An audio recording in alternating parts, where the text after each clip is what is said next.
वही अल्लाह है। वो मान जाता है, ये उसकी सबसे बड़ी सिफत है। हम मजबूर होकर उसकी नहीं मानते और वो बाइख्तियार होकर हमसे मान जाता है।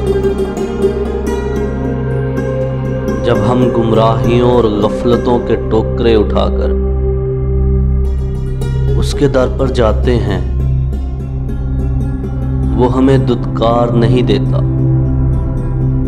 वो हमें फटकार नहीं देता, पिछली तौबा याद नहीं दिलाता,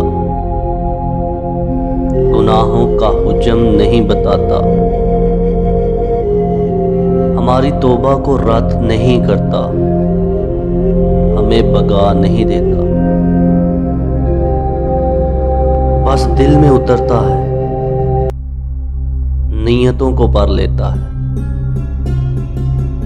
नदामत को देख लेता है और बंदगी को बांप लेता है,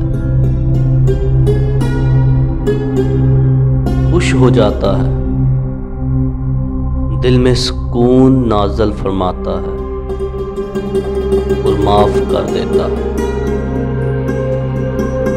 और तुम अपने रब की कौन कौन सी नेमत को जुटलाओगे।